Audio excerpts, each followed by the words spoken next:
Think we're good. I think we're live. Are we really? Yeah. I think I was sleeping. You were? I think I might have been.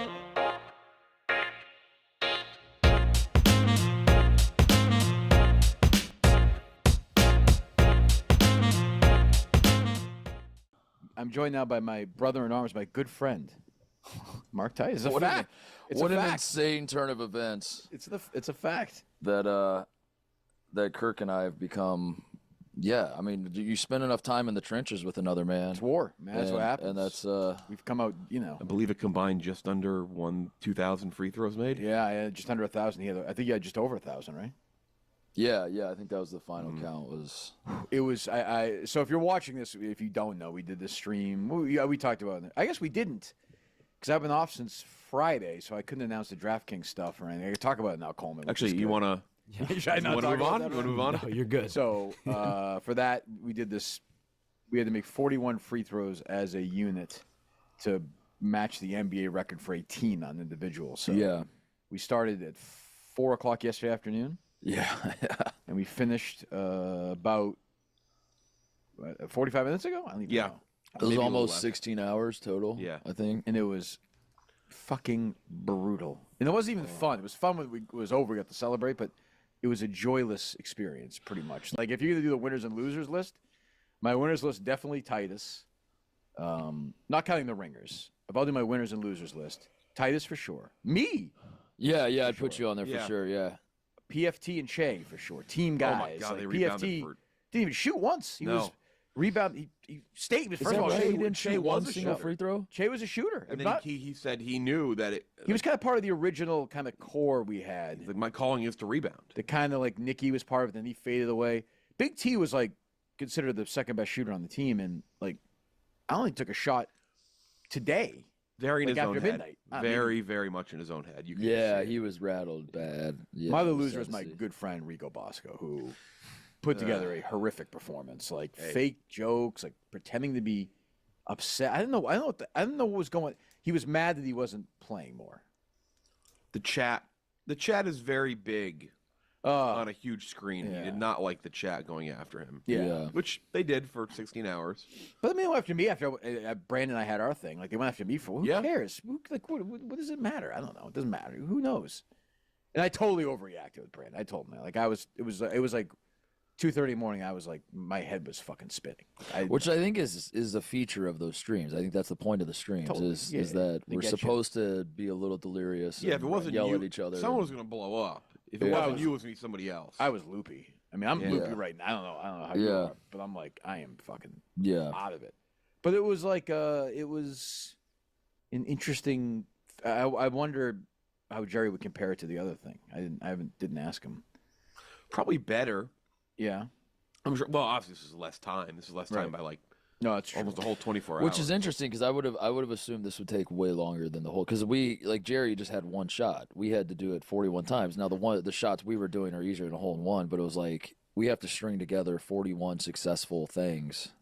But we also And needed Jerry. the miracle of Dan hitting both shots Right. and Dave hitting the last shot with no. Oh, my God. With no mulligan on the last thing. I mean, the odds of those three are. And both 1 in of 50? them, Dan's second shot and Oh, so the Dave's. last two shots, and then Dave's final shot, both hung on the rim for 3 total minutes. I think. I mean, they crazy. both hit the rim and then hit the backboard and then hit the rim again and sat there and. And the other thing is too is you had the one mulligan per, and there was a point in the night where if we were taking the mulligan, I mean you guys, I didn't shoot. If you guys were taking the mulligan at 26, meaning Dave's first attempt, it was probably over. You guys weren't quitting, but there was like Dave kind of gave a look of like, all right, whatever. Oh, once Dave, Yeah. I think our philosophy was if we could get through the second Dave shot without a mulligan, we had a chance. And Yeah. we had that Yeah. when Couple times. Ohio State shot up the first time. We got down to 3 at that point. Yeah. We had a chance, but yeah, that was I don't even. But know then, what time the that was. I blew a winning couple of one them. was 26 straight. He did take that first mulligan. He shrugged it off like whatever. He basically Yeah, I thought it saying was that over, this isn't yeah. going to matter. Just keep shooting just in case. And sure enough, that hit. And if they had missed one of them, we'd definitely still be there. Like no question. Yeah. Like we'd. I think there's something special about this company that like this shit always works out. That like Well, you have enough people, you have personalities, and you They're like have- Jersey Jerry. Like if another company tried that, I don't think it works. I think No. I think they just like give up, or like maybe that's what it is. Is like we have a bunch of people that are just like no fuck, like because. I mean, we turned to Dave multiple times throughout, and we're like, Dave, it's your call. Do you want to quit? And he's like, we can't. We There's just also- literally can't. And I don't know. And then Well, I knew like that was never gonna happen. and then it ends up working out, and I'm just like, how does this always at Barstool There's like a it weird mix of, always like the miserable. Like I feel like if you're in like another company where you see everyone being miserable and thinking it's over and there's no chance, like they quit. Where somehow this company, the more miserable everyone is, the Yeah. more likely it is to continue going on. Yeah, I think that's right. Are you ready? Are you ready for what's going to be a tough week for you or no? Yeah, I figured. Thursday, I think it's gonna be a tough. Oh my scene. god, I totally forgot about that. The first thing he said to me last night, Dave, when I saw him, or yesterday, whatever, after, I don't fucking know. He's like, you got a real moron for a producer, huh? I'm like, Oh, yes, no. I sure do. He's like, You got make to. sure he's ready on Thursday. I have been there, Coleman. All you got to do is work in the same office as him and have the Mandalorian come out again, so you have a common ground to There you talk go, about Coleman. to Yeah, gain everything Great. He's back. a Star Wars guy like you. But he was, but I actually think this one, because he had Compton and Taylor on the thing in Vegas, and he wasn't. I thought that was pretty minor. Like, that was pretty mild. He hates this Bailey Carlin. He just guy. wanted to rant about it, which he has for quite a while. None of the things he said were new to anyone who's worked in that office and was there when Bailey was there. He said all that stuff. But holds to true. defend, I defended Coleman to Dave. He said these all predate any of that stuff. Coleman's tweets, I think. Like Coleman, you weren't tweeting him 1,000 times after Dave went off on him, were you? No, I never really knew about that beef, to be honest. I didn't really understand it when I had heard. And then kind of through Barstool Live was really how I kind of got more of the full story about it. But also, I think when I was doing that more so was even before I think it was like the first iteration of trying to get a Barstool internship, which I didn't get that first time around. And then after that, I changed up how I kind of went about things. So Clemmer sent me a nice text. Clemmer and I squashed the beef. Clemmer sent me a text, the same as, yes, he sent me a, that was incredible. You are a free throw machine. Really impressive. Yeah, he sent me a nice text too. Yeah. I have his number now. We officially squashed our beef. Do you have his name, his penis head, like I do on my phone? No, just Chris Clemmer. Okay. I actually apologize to him. For what? I was cold to him when he first came out of loyalty Out to of you. friendship, yeah. Yeah. Yeah. But that probably doesn't feel great if you're new to Barstool and I'm not like being the most welcoming guy. Yeah, 'Cause, and I probably handled that wrong. in a lot of ways, you kind of still are the head of the New York office, so you kind of have to do that. We can't just have one time to do this show and Ready for the enjoy, show on Thursday. bask in our glory. I wonder what the next. Well, We breaking news here? I'm just gonna throw it out there. Okay, If an NBA team breaks a record, right. do we then have to Yeah, break it? probably. I think so. Yes. I think we do. Like, That's our record. You mean this existing record? Yeah, the Oh, so he 41 goes was past because 41. the Heat have hit 40 in a row as a team. Oh, so you're saying if somebody hits 44 in a row, We have the to gang hit has to get back 45. together? I think we have to do that. We'll bring UNH guy from the start. Yeah. Yeah, but I think this is now our record that we have to keep. Yes. Yeah. 41. Yeah, that it is ours. Yeah. So Jeez. The Golf Gambling Podcast is back. Huge. Huge Wednesday. I think tomorrow. I'll check with Riggs. All right. Okay. it was like a birthday dinner, basically. They lost. They got shut out. Oh, that's bad. Your It was a cousin birthday talked dinner? about Did you have a cake? No, it was like birthday lunch, I guess. So I just like got normal. Who's lunch. there? I always find this interesting. Yeah, That would it be was so. It's So so my strange. grandmother, they're all passed away, but she said to me, "Hey, I'm going to Rafters, and there's some other family members you've never met before. I would say I would rather drive to anywhere else on earth than have to sit through that. But you're like a friendly guy. Yeah, I don't mind conversation, new people. I think it's interesting to like. You know, and your also- birthday? I feel like it's my birthday. I don't want to meet a new family today. It wasn't his actual birthday though. Yeah, no, it was 2 days before. It's Yeah, the same birthday as me. Yeah, right. So you're there, okay? And what was like how many people were there? it was me, Grandma Sue, Grandma Sue. my mom's cousin Mark, and his wife Barbara. How old are they? They're like What an mid awful group. 50s, late 50s, Oh, maybe. this is Awful brutal. group. Oh my Awful god. setup. Oh, I That know. sounds so fucking awful. I would know. rather go to dinner with Chaps and Nate than go with fucking Sue and Barbara and Mark. That just sounds like a dreadful life. And then there was Mark's father, Larry. Oh my! What was his name? Larry. Mark's father, Larry, Yeah. who's probably 100. He's there, and then it's you. You're with and you. That's it. Yeah, that's the group. So, but the worst part is Larry, like towards the tail end of this dinner, he starts like having some like heart palpitations or something. And he Dying. starts The like last person you see is Coleman sitting at Followed by a 2-hour drive out of Boston to event parking and being letting out. he's gasping. watching, like, watching guys on the ground look at him and sees Coleman eating his fucking like his desserts, stuffing in his face while he's dying. Jesus Christ, Coleman. Sue, Barbara, Larry, and Mark. Yeah. and Coleman. What is your role in that? Are you I like the don't young- know. It was almost like I had to like. You should have invited Justin. You would have gotten that, right, Justin? Oh, 100%. It would honestly that would have been kind of great. Yeah. What was your role? What was your role in that? That's a tough spot. Like, You're almost Yeah. like your grandmother's date. Did you park in like a parking garage and like pay No, $40? I had to pay like the event price or whatever. It was Exactly, So what the fuck? ass. I don't know. You pay $50 to eat with these people? Yeah, basically. That's fucking crazy. Two things I want to say before I go. One is that actually on surviving after that whole fallout, I didn't really have like a ton of experience in that before, but I actually liked the Minifan universe. I figured you would. They were, obviously came at me and stuff like that, but a lot of them were very funny. They're good sports about it. Yeah, there's a lot of funny. There's that. That's where That's that's the when thing people it clicked with me. realize, right? Yeah, it's not like fuck you, you live here. Like it's not that. It's Right. like I think everybody. That's what honestly I had previously thought. I think everybody understood the context of that. This was a game. This was not somebody at the company trying to get me fired, which has happened sometimes. It was more like I think everybody knew I liked you, but I was pissed in the moment. Sure. And we had, I still don't really understand Rico's anger toward you. I've said that to him.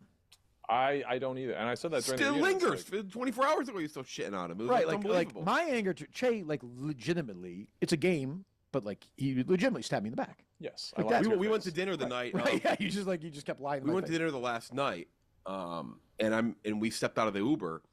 And Who, you and I? Yeah, Yeah. and we went to the Italian place. Oh, I that was remember good, you yeah. looked at me and you said, I don't even know why Rico's mad at Che. Yeah, I didn't. Like at the night of. And like, once I gave the speech Yeah. to Che, I was like, whatever, it's over. I wasn't mad. I think that night we were like, Yeah, everything's good. there were like 2 days where like you wouldn't even look at me, and then like day 3 you came over to me. You're like, you're playing a good game, but you have no shot of winning. Right. Yeah, it's true. But yeah, I was not. But yeah, Rico was like, I feel like was it because he fucked me over before? So actually, because I don't give a shit about this guy, I'm going to tell all about kind of what happened post surviving. So post surviving, yeah, You don't give a shit about Rico, you're saying? yes. You don't like Rico?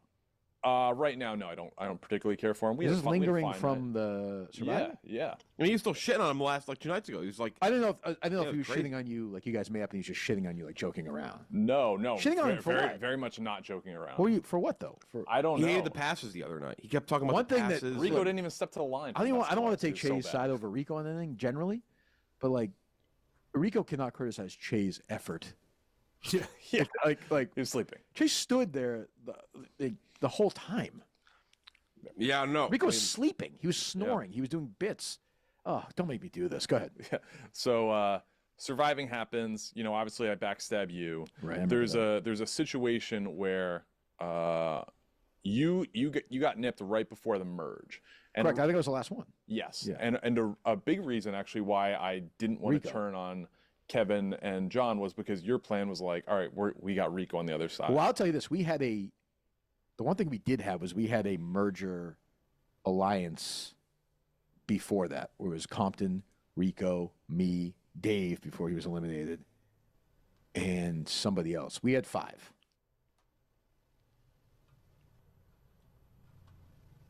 To be at the bottom of that totem pole because he was like, Actually, we're definitely I'll gonna get to actually the be honest with final you. six. I actually had you.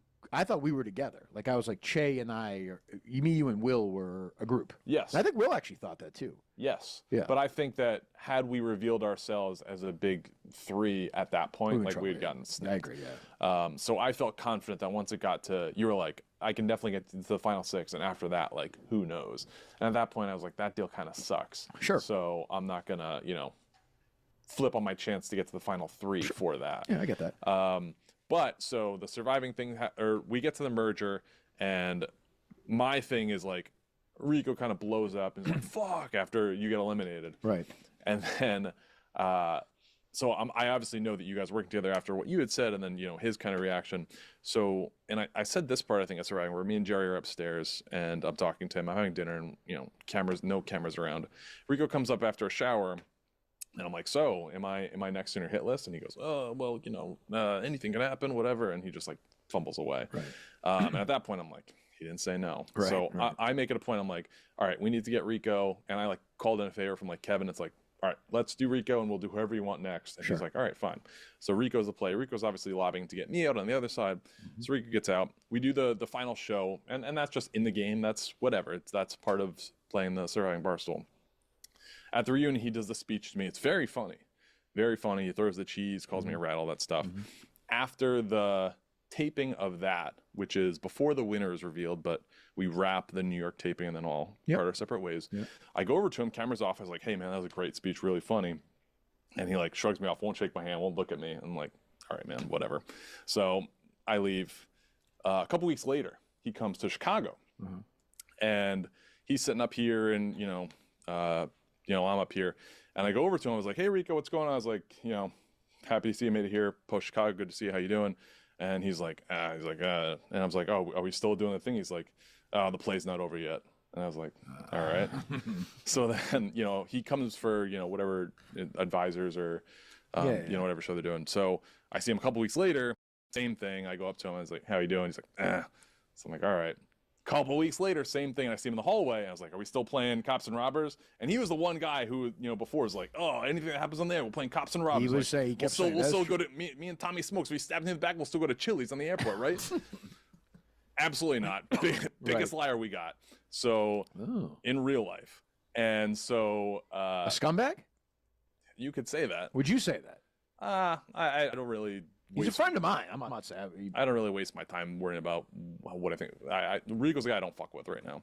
So, so all of that happens, and then he comes here for a dodgeball stream. Oh, yeah. So, or maybe he's just taking part in it, whatever. So, we get assigned teams randomly or something like that. I get chosen to his team. Right. And he immediately is like, fuck! Doesn't want to engage with me, doesn't want to dap up. We're on the same team. It's like, all right, fine. Right. So, officially, we don't fuck with each other. Then we get to Survivor Reunion. And I asked him, I was like, we're not particularly, like, close friends. Like, I didn't do anything necessarily with you. We were playing a game. And I called him out because somebody helped write his speech. That was a good moment for you. Yeah. And he didn't care for that. So, officially, we both don't fuck with each other. He unfollowed me on Twitter. And, yeah. One question. A lot of, about 20 tweets in the last minute, guys, saying that the show has crashed. Yeah, it just dropped, and then I just restarted a new one. Why does it never work, Coleman? I'm gonna lose my mind here. Why does it never work? This was never an issue with Augustus. It was never an issue with Coleman. It was never an issue with Steve. Why does it not work with you guys ever? Why is every single day an issue with this? It's the internet. Like, if you say it's a double shows, I'm going to fire you. No, I'm not. It's just sometimes the internet crashes. And Okay. It never happened before. I don't know about that. It literally never happened before. I mean, there's multiple streams like that can happen. Okay, what did I just say? I didn't know that's what you were talking about. You're fired. I didn't You're know. fired. I didn't know that's. Goodbye. What You're fired. You're done for the rest of the show. Goodbye. You're fired. Go home.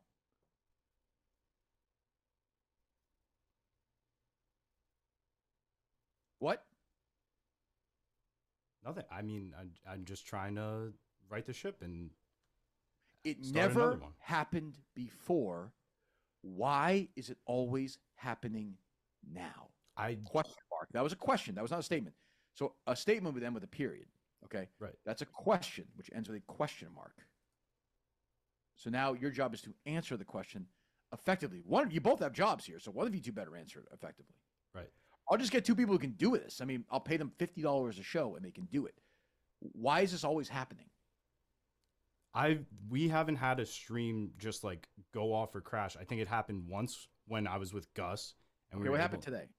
It went down. The stream just went down. It just crashed, correct? Yes, it crashed. So you said you've never had a show that streamed that crashed, other than the other time that crashed and today when it crashed. Yes, like that can always happen. audio issues. There are always glitches. People told me it sounded like shit yesterday. There are always issues with the audio of this show. I don't know how to do this. I can do this, what I'm doing right now. You can't do this. Right. So you're supposed to do that, which I can't do. You're compensated for that. So you can either quit and do another job if you'd rather, which is fine. I like you. I wish you luck. I'll write you a letter of recommendation, whatever. Happy to do it. Or you guys can both fucking figure it out because it's a disaster right now. Yeah, it's just What? it's Okay. Well, okay. So Milton's.com? yes. Is that we right? also have Miltons.com/Kirk. Get your deal right now. Buy one, get one free suit event. Rolls on right now at Milton's. Go get your Tommy Bahama, your Vineyard Vines, all your stuff at Miltons.com. We love Milton's, original sponsor of the show. Hopefully they can hear this. If not, that's fine. So you guys have whatever, an hour to figure out the Portnoy Whitney show, unnamed show, Jeff? Yep. Okay. We thank you very much for your participation this week. As always, we'll see you in April. Yeah, hopefully sooner, but we'll see if Oh, not. At least always April. welcome. Never All know. right. Okay. Well, I'm not going to participate in this shit show because these guys don't know how to fucking produce. So I'll be back Monday in studio. Maybe we'll see if these guys will be there. Goodbye. And Coleman is here. So he has spent months tweeting it. This guy looks like the deformed Mincy. And that's saying something. Mincy's kind of deformed. Yeah. He spent months tweeting at Bailey Carl, who you went into the other day with Taylor and with. And he's the perfect example of Bailey Carlin. If he walks like a duck talks like a duck, he's a duck. He was fault, but yeah, it's fine. Well, it was Bald Paul. He's like, hey, I have a guy who probably should hate your guts, but I think he's pretty good at like social media. So let's just hire him and hope that he doesn't hate your guts. Well, it turns out he hated my guts. Right. So this guy, this deformed Mincy looking guy, right, loves Bailey Carlin, which means he loves everything Bailey Carlin stands for, just like Kelly Keegs. And he tweets like the biggest fucking loser in the history of. And then I find out he's your producer. So I didn't know, and that's on me. So that's not an excuse, just a fact. So it wasn't 4 tweets. It wasn't 24 tweets. It wasn't 124 tweets.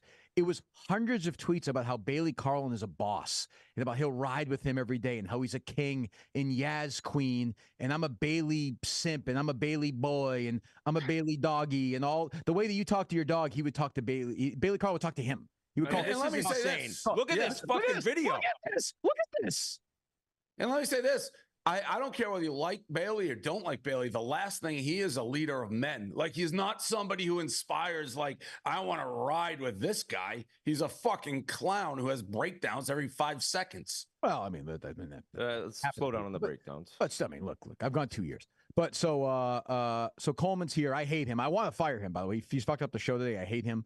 But go ahead, defend yourself. And if I hear you say, like, his defense has been, Dave, the whole time. Oh, I was younger then. This is 2 years ago. This is Who tweets like that? That's the other thing. A BC kid. Are you a man? He's the exact definition of a Boston College kid. Why are you here? Like, what are you just waiting to like try to sabotage us? No, not at all. I think that these tweets were from a time where I wasn't at Barstool. I wasn't working at Barstool. I've always wanted to work here because I love this company and I love everything that you've built, Dave, and what people like Whit and Kirk have been able to add to. And so back then it was really just trying to reach out to as many people as I could that were involved to maybe gain some knowledge as to how to get a foot. You were lying to Bailey Carlin about how great he was. I don't know. Maybe it came across as that back then. And so did you think he was great? I mean, my tweets kind of speak for themselves. Okay, there. Were you telling the truth or you're lying? If you think he's great, you think he's great now. Were you lying or telling the truth? I don't think he's great now because I didn't understand. Okay, so you were lying. So you were lying then. I guess so. Yeah. Why would I trust you now? Why would we trust you now? If you're lying, am I wrong? Why would we trust you now? Am I wrong, Dave? Wait, no. Yeah. Well, Coleman, do you still wear a mask like on the subway and stuff? No, that's for BU kid. He got 26 jabs. He's the most jab person in America. I have another issue with Coleman, and forget the Bailey Carlin. Like, this guy is a guy who was at Barstool in New York, and he was very close friends with Kelly Keegs, and it was very evident via his Twitter, and they were friends. Sure. And then the worst part is, like, you go to work for Kirk, and immediately, like, you just start being mean to her. So you're not even like your own person. But that wasn't necessarily the case. I think Kevin botched that story when it was on Barstool Live, saying that I was attacking her and all this stuff, and she got duped by a fake account that was on Twitter. And so then it kind of spun into this narrative that I was just attacking her and all this stuff. I got called out at first for going too soft on her. Whose side are you on that one? My side or her side? Wow. I'm on your side, Kirk. I mean, you're against her then. I mean, so Whitney's right. And you were friends, and she didn't do anything to you. You're just going whichever way. Whichever the wind blows, you're just float. You're just going right with the wind. You're a wind. And those are the worst kind of guys. Yeah, those you know what? You're right, Dave. You know what? You give me. When I'm wrong, I'm wrong. I'll admit when I'm wrong. I was wrong in hiring this clown. I was wrong. He can't fucking produce the show. The audio sucks. And by the way, you could say with Bailey Carlin, like, he's universally regarded as good at social media. Like, that's why we fucking hired him. His personality and his human, he's just a pile of garbage. But people, like, he gets hired. He's got Stephen A. Did I tell you the Stephen A. story? I saw Stephen A. Smith in person at a basketball game. I went up to him. I go, I've never met Stephen A. His daughter's like a fan of Barstool. I went up. I go, you're working with Bailey Carlin? He's the worst. You got to get rid of him. He's a fucking, he's just a snake in the grass. Stephen A. thought I was joking. He's like, ha ha. I go, buddy, I'm not joking. He didn't even know what to do. I'm sure he never had anyone come up. He's a snake in the grass, but he's worked for him, Julian Edelman, Guy Fieri, all people I like. He's universally good at his job. Just call him and be like, he was doing something I want to do. But he's the person, you don't even know how to answer a question correctly. Like, you could have said, he's very good at social media. I respected how he rose at the XFL. Instead, you just, whatever the way the wind blows, you're just going with it. I don't necessarily stand for something. I am. I'm standing for the fact that back then, I really just wanted to be able to work in this environment, work at Barstool. And I thought that gaining any knowledge I possibly could from people that had, wow, I didn't realize that was a stance. that had been in this company before would maybe help me out. I was a young 20-something-year-old. Here we go again. Here we go again. It was 2 years ago. That's bullshit. I'm just trying to gain knowledge from other people. I have no patience. I have no patience for that argument. You're the fucking fought in the war. It was you Adrian go overseas and How long's he been your guy, Kirk? 10 minutes. Coleman left. I don't know. October. 4 months, 3 months. I mean, that in itself would be something that I'd stand on if I were him. Like, lasting 4 months in that fucking environment, like, it's worth something. Well, I That's mean, probably his biggest advantage, the biggest, like you've gotten off the boats on D-Day and you've made it inland. Like, you're somehow working your way back. And he is literally, though, like in that film, he is like Tom Hanks at the end after he got shot up. He is like lying on the ground right now, covered in blood, and I'm like Matt Damon. And he's smiling at the thought of like Bailey's like with Stephen A. at the Super Bowl. He's like, gee, I don't know, maybe Fran will see my next tweet and everything will be all right again. Like, it's just like, you do tweet like crazy. 12-year-old, like a fucking 12-year-old girl. It's okay, we can say it. He tweets like a 12-year-old. Yeah, I think the tweets. I think the tweets were horrible. I think they're lame now. I think they're cringe now. But I don't understand you. He's always saying that. He's always saying that I was because a young kid. It was 2 years ago. That's if like, he didn't get, that almost is no difference. Like, you don't get, if you said something 2 years ago, it essentially is it saying now. Like, I don't know, 10 years maybe, but 2? Also, that's fair. The truth is, shut up. If he didn't get hired for this job, he'd still be tweeting the same shit and feel the same way. It's just because he got hired from this job that now he's like, oh, I was younger then. I've evolved. That's what I'm saying. Person. I'm Kirk's covering his own ass. CYA 101 must be a BC class probably. That and fixing games. Caught by fucking Jack Coleman, one of the great idiots of all time. Now, Kirk, do you think part of it is that you hired 2 guys? One has already been fired, so it's like, fuck, I can't fire the other guy quite yet. Then I got to go on another producer search. So he's almost made it because your other guy, Gus, was really. I think Dave and you. I think you guys nailed it. He's a person with no, he's not a person. He has no core conviction. Say what you want about me or you or Dave. We have beliefs. Sometimes we're wrong. Sometimes we go too far. But we believe in things. You're looking right now at the face of 3 people who believe in things, and then a big, distorted, disgusting face of somebody who doesn't have a core belief as an entire fucking body. That's it. He's a nice kid, but he doesn't believe in anything. He doesn't want to fight for anything, and that is something I just should have recognized. And really, the blame is on 2 people. I think Gaz for hiring that idiot in the first place, and me for hiring this idiot in the first place, and Dave for signing off on it. Whitney's the only one in this whole thing who's I think is free of any blame. Thank you. You're welcome. Anything else you want to say for yourself, Coleman? Yeah, I mean, I think if you say you were younger then, I'm going to pay for a ship and fucking fly you to the moon. So don't say you were younger then. I'm not. I'm saying that, you know, you guys are able to have these full, strong convictions. You guys are at the age you've established. Okay, all right, yourself Paige, stop. All right, in this- goodbye. See you later.